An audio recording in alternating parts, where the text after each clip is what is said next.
Welcome back to another episode of the Draw Control Podcast. On today's episode, I am joined by Oregon women's lacrosse player Avery Young. Last season, Avery played in 3 games and started each of the first 2 games of the season, but unfortunately missed a majority of the season due to injury. However, she notched a goal and an assist in each of her 2 starts. And before college, Avery led Jefferson Township High School in goals and assists in 2021 and 2022. She became a first team all conference selection and helped her lacrosse and field hockey teams to 2 Colonial Conference titles in the year 2022. And I'm super excited to have her on today. So, Avery, welcome to the Draw Control Podcast. And how is everything going? Hi, thank you so much for having me. It's going pretty good, just enjoying summer, enjoying the downtime. How are Yeah, you? I'm doing well, doing basically the same thing, just enjoying the downtime of summer as well. Just trying to stay cool. It's getting really hot. Yeah, it's so hot. Today's like 95 degrees out. So, Yeah, crazy. now, obviously, how is the injury recovery going for yourself as well? And do you plan on making it back and playing by the time fall ball begins? Yeah, it's going pretty good. I had surgery beginning of April, so I'm about 12 weeks out at this point. I'm planning on being back for fall ball. I'm just going to be rehabbing the rest of the summer. I don't know if I'll be fully back. Definitely gonna just try to, get in the swing of it, get in the swing of being back with the hand in my right hand, my stick in my right hand. But I'm hoping to be back and fully back for winter and spring because that's the first priority. Yeah, absolutely. And are you been working on any drills to get yourself ready for the upcoming season, or has it been mostly just injury recovery regarding your shoulder? Yeah, right now I'm doing rehab on my shoulder 3 times a week. And then the other days I've been really prioritizing my like my left hand. I'm trying to, use this as an opportunity to get really good in my left. So definitely prioritizing that footwork, just making sure my conditioning and lifting is good. Just trying to do everything I can besides the shoulder to make sure that my body's ready for fall and spring. So let's transition now and sort of talk about the beginning of your career, and then we'll work all the way down to where you are today. So obviously you're from Jefferson, New Jersey. Talk about growing up there and how did you start playing lacrosse? Yeah, so I started playing lacrosse in 5th grade. Definitely not the hugest sport in Jefferson, but I started in 5th grade, continued with it up until now, of course. Rec lacrosse definitely wasn't like huge in our town. It's definitely growing now, but I started club in 7th grade, and then in high school, I made the transition to the club team that I got recruited from, which is BBL lacrosse. And that was just really where like my lacrosse career really picked up was in high school. Unfortunately, missed a year to COVID, but I think honestly that was like a blessing in disguise. I feel like that just helped me, grow my game in the year we had off. So yeah. And growing up, did you have like a favorite player or team that you like to watch? Yeah, I think I was in like 8th grade, my favorite player was Kylie O'Miller. Like I was obsessed with her. And so I actually remember I met her at like there was a Florida tournament for my club team. And I remember I met her. And then my mom like made this whole entire plan. And she ended up coaching a clinic for me and some of my friends. And it was so cool. I think she's such a great lacrosse player. Love her work. That's awesome. What were some of the things you remember learning from her? I remember just learning a lot of footwork. She prioritized that in her game, and she still does to this day, which is so cool. And I remember she specifically taught me to do behind the back, which I didn't really learn about until her. And now I obviously love doing that. So that's a core memory of mine. Yeah, I feel like that's starting to become more popular on lacrosse, some of those trick shots. And you didn't see that too much, I feel like back in the day, but now it's starting to become sort of part of the game now. Yeah, it's so cool how the game's evolving and the 6 shots that attackers are using. It's impressive. Now, before college, like I mentioned in the intro, you played for your high school with Jefferson Township. What was your high school lacrosse experience like? What did you take away from it? And what's like your favorite memory from your Jefferson Township days when you look back on it now? Yeah, high school lacrosse was really fun. I loved almost every minute of it. In the off seasons, we had a good coach who really prioritized like working out and doing work in the off season. So we lived together sometimes. We would do like clinics and we do like every Sunday games. And then in like lacrosse season, we were all really dialed in. And I think that high school lacrosse just helped me realize how much I loved the game. You're just really having fun with your friends and it's just kind of, you're playing and you're being competitive, but also at the same time, it's not like club where you're trying to get recruited out of. And I was just loved playing with my best friends from high school and competing against some of the best. I mean, New Jersey has some of the best lacrosse players, so it was really cool to play against those really good girls. And how do you think your experience with your club team and your high school team helped prepare you for college lacrosse? I think in high school lacrosse, it really helped me just learn how to be a teammate on and off the field. I feel like I stepped into like a captain role for a lot of my high school years and a leadership role, which helped me in college just understand like how to be a good teammate. And I think in club, I give all credit to my club team. They helped my IQ in so many ways. And being again with girls who were so good and who are now playing at these really good schools, it was just you always had to level up your game and be the best player you can be. And the head coach of BBL just did such a good job of taking you under her wing and preparing you the best she could for college. Yeah, I'm just curious, what would you consider yourself sort of a vocal or lead by example type leader when you were a senior in high school? Definitely a vocal player. I am a very competitive person, so I always want my team to just do the best they can. And I feel like we can always give more. And so that was something I really prioritized in my high school years. But I had really good girls I was working with, and they worked really hard. So it was really easy to just step into that role. Now, talk about your recruiting process with Oregon. What did that look like for yourself, and what made you want to go there versus other schools you might have looked at? Yeah, so I actually didn't decide that I wanted to play college lacrosse until a little bit later. But then I started going to recruiting camps over the summer, going to my junior year, started reaching out to coaches. And then my head coach put me in with Oregon. And I went out and I visited the facilities and I met the coaching staff. And I was a previous coach at the time, but I met the girls and I just fell in love with everything about the school. I mean, Oregon's beautiful itself, and being at a school with facilities like that was just an opportunity I couldn't miss up. And I loved the people I was surrounded with, and I felt like this was going to give me the best opportunity. And I really had a feeling that this program could go far. Is it Oregon or Oregon? I feel like I've been mispronouncing it throughout this episode, and I apologize. No, that's okay. It's Oregon, but everyone says Oregon, and I Okay. said it until I went there too, so it's okay. All right, all right. It's probably what the probably everyone that goes there is probably going crazy right now listening to me pronounce the name. So I It's okay. apologize about that. No, it's okay. Now, as a freshman, what was sort of like the biggest adjustment you had to make to college lacrosse? I think I have really good teammates and I love my coaching staff. And so I feel like they did a really good job of understanding that when we come in as freshmen, it does take a little bit of a period of adjustment. But I feel like the biggest thing would probably be the change in speed of the game. You know, coming off of high school, and in the high school level, you're very directive of what you want to happen. It's really, and most of the time, or at least in my high school, it was like we kind of could figure out our offense ourselves, and I'm an attacker. So I did that was just really easy for me to do in high school. But then getting to college, it's like you have to build your IQ, make sure you're using the right mechanics, make sure your skill is totally intact. And I feel like, just have to build your game from there and work with new girls. And yeah. Now, you scored your first goal against YSW in your very first game. So just talk about that goal and what you remember from that play. Yeah, I remember before the game, I was so nervous. I was like, okay, here we go. Dreams come true. Like that was my whole thing. And then it was really cool. It was a great moment. I will never forget it. Love just having a moment like that and being there with people you love and your teammates who support you and you support them. And it was just it was a great game. We did really well for our first game of the season. And it was our first win of the season for our head coach, and it was just all around like such a cool game.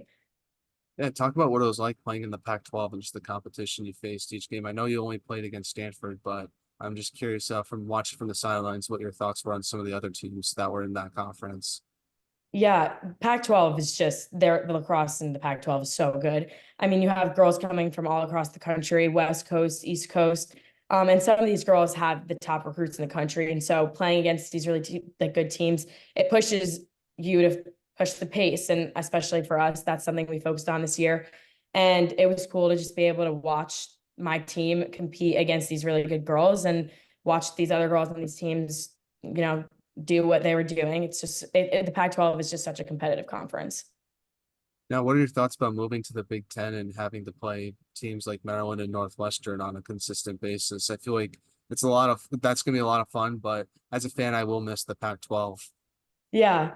I think it's definitely going to be an adjustment, but I think it's the best opportunity we could have had as a program. I think we're gonna, we have to step up this year and we will. And I think it's going to be so cool to be able to play against, these top ranked teams. And it's going to force us to go out of our comfort zones. And, you're traveling all across the East Coast, and usually we travel mostly on the West. And so now that we'll be traveling all across, I think it's just such a great opportunity. Now, how have you learned to balance both academics and lacrosse at such a high level?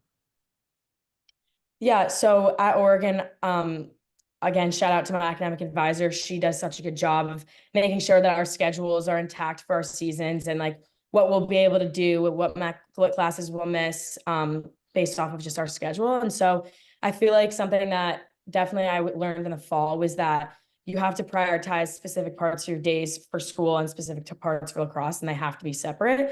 And once I got the hang of that, school and lacrosse separately just became a lot easier. And being a student athlete, you don't really have that much time. So as long as you plan ahead and prioritize, when your exams are and what you have to get done, it gets easier as time goes on. Now, you suffered a significant injury that made you miss the whole season after your third game. How did you just handle the challenge of not playing? Yeah, so it definitely was unfortunate, but I tried to look at it from perspective as like, okay, well, if I'm not going to be in, what can I do to grow my mentality of the game? What can I do to grow my IQ? And so again, I had great coaching staff who helped me along the way. And they helped me really develop my mindset on and off the field. And so something I really prioritized over the past season was just making sure that like I was focusing one day at a time, one part of my rehab at a time, and just learning the game from an outside perspective and showing up as a teammate for my team when, they were winning and losing or whatever. I think it's so important to be a good teammate, even when you're not playing. And I think that this time has just really taught me a lot, and I'm looking forward to using it when I get back on the field. Yeah, when watching your team from the sidelines, was there anything playing style wise that stood out about your team that you might have not noticed if you were playing? I know a lot of players talk about how much they learn and notice watching their teams from the sidelines when they face a difficult injury like you did. Yeah. I think when you're watching from the sideline, you don't realize how much is going on the field. When you're in it, it just sometimes you're just doing whatever feels right. And so when stepping off the field, I mean, I noticed things that my team were doing good and things we obviously need to work on. But overall, I think I just learned from some of the best players in my team and learned from what they were doing. And it taught me what I want to work on going back into next year. And like offensively, maybe that's adding a fake more into my play, or maybe that's working on my footwork to have better dodges. Like there's specific things that you don't realize when you're playing versus when you're off the field. So it was a really cool opportunity to be able to see that. Now, what did you take away from your team's performance this past season? Obviously, it was a step in the right direction for the program, being above 500, but unfortunately, you guys lost to Arizona State in the Pac-12 tournament. So I'm curious, what were some of the things that your team took away from their performance from the past year? Yeah, I think our head coach came in with the mindset that we're going to grow this program no matter what. And she helped us do exactly that. And I feel like this year was the right stepping stone for us and for this future of our program. I think we have so much room to grow. Just, I mean, as every team does, but we know the mentality we need to get better. And that was like the biggest priority this year, just getting everyone on the same page, growing what we can, working on what we can. And I'm excited to see what happens when we get back to school. I know it's going to be great. Yeah, what's it like being coached by Jessica Drummond? And I also want to give a shout out to Caroline Carrera, who's also on the coaching staff. But what's it like being coached by her? She's an amazing coach from what I've heard. Yeah, I've loved my coaching staff. I feel so grateful to be coached by them. Coach Drummond came in and was like, we're gonna win. We're changing this program. And I think she just does such a good job of investing in her players and making you feel like you're more than just a lacrosse player on the field. And she helps you just feel like you're one off the field too. And I think that's so important in college athletics. And she is the perfect amount of tough, but also loving. And I shout out to her. She's going to do such great things for this program. And our defensive and offensive coach, the same exact thing. They're great. Now, what are your team's goals and expectations for next season in your first year in the Big Ten? Yeah, I think our biggest goal will be just leveling up. We're gonna like from the minute we get there in the fall, new expectations. We're getting better no matter what. We all have to be bought in, and I think that um that's something we worked on this year, but will be you know really expected upon us when we get back in the fall. Just because we have a lot of leveling up to do if we're playing in the Big Ten, and I know we'll be able to do it. So, like I said, I'm really looking forward to it. Are you excited for your homecoming when you play Rutgers? Yeah, we played Rutgers this year actually, and Okay. my parents flew me out to go to it because I was already injured, and it was so cool to be in New Jersey playing. I have so many friends who go to Rutgers, and so it was so cool to just be like at Rutgers again, and it's such a great opportunity. So let's move on to a segment I like to call the non-lacrosse segment, where I ask you some non-lacrosse questions. They hopefully get to know you a little bit more off the field. I'll answer some of them as well, so we can spark a conversation if that's okay with you. So first one is, if there was a movie made about your life, who would you want to play yourself? Oh, that's a tough one. Um, I don't know. I'm not really a huge movie fan, but it maybe I would say, hmm. I don't know. Maybe like the girl who plays Gossip Girl. I forget her name in real life. Maybe like her name's Serena in Gossip Girl. Like, Blake oh, Lively? yeah, I would have her. Like, I think Yeah, she's cool. So I guess her. yeah. I Yeah. feel like I would go with one of the Ryans. I know they don't look anything like me, but it would just be cool to brag to people that they played me in a movie. So like either Ryan Gosling or Ryan Reynolds. I feel like that would be fun to. It's more for me just to brag to people, not less sort of what they look like compared to myself. Yeah. Having a famous person play you in real life, I Yeah. mean, that's so fun. Now, what's the most underrated holiday and what's the most overrated holiday? The most overrated holiday is definitely Valentine's Day. Not a fan of that holiday, but the most underrated I'd probably say is Easter. I think it's just a wholesome holiday. I think it's great. What Yeah. about you? Mine overrated is Halloween because I feel like once you turn a certain age, it's not as fun as it was when you were a kid. Yeah. So I always feel like it's like just doesn't hit the same. Just because you can't go trick or treating anymore, and it just makes me feel like sad because I know I'm getting older. So that's sort of why I think Halloween's a tad overrated. Underrated for me is probably 4th of July. I feel like that's a fun just day to celebrate, and it's like usually nice weather, so that's what I would go with. I 4th of July is a great holiday. I actually didn't even think of that holiday. Yeah, that's a right one. Now, who has the best off the field style on the Oregon women's lacrosse team? Rachel Pallo, for sure. She's number one. She has the best style. I don't think I've ever seen her rewear an outfit. She all day, best style. Now, what's the most interesting thing you've read or seen this week? I'll start off with this one. The Stanley Cup final from last night was so much fun to watch. Great game. Cool, super cool to see the Panthers win the cup for the first time. I think it's the best celebration in all sports when the commissioner hands the trophy off to the captain. I wish every sport would do that, where they hand off the trophy to the players first. So that's what was really cool to see, and it was just a great game overall. So I had a lot of fun watching that. Yeah, mine would probably be I've really been invested in the Olympic trials that are taking place in Oregon right now. So watching some of these track athletes break these records and then get into the Olympics in Paris, it's just so cool to watch. So that'll probably be mine for the week.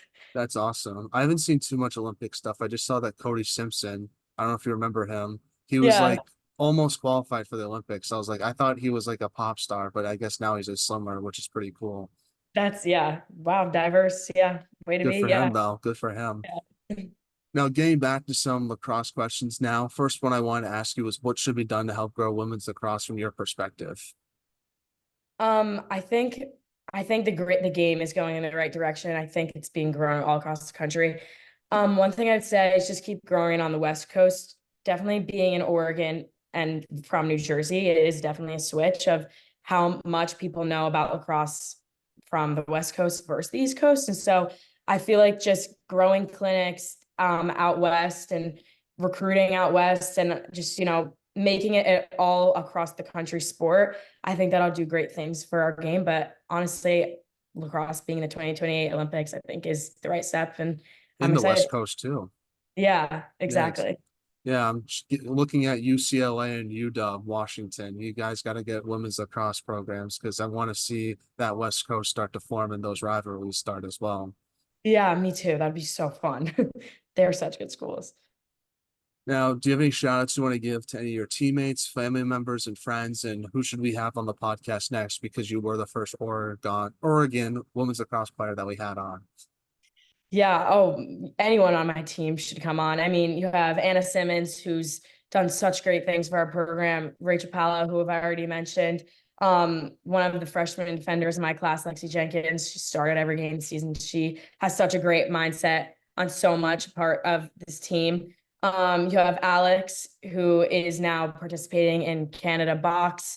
I mean, so many players on my team Mhm. that you should talk to. They all have great mindsets, and again, they just really want our program to keep growing, and they're down and they're bought in. Well, Avery, I just want to say thank you so much for taking time out of your day and coming on the podcast. I really appreciate it. I think you're a great player, and I think you're an even better person. And I can't wait to see you get back and from your injury and play with your team and hopefully lead them to a lot of success, which I think is going to happen. So thank you so much for coming on. I really appreciate it. Thank you so much. Really appreciate it and love talking to you. Thank you so much.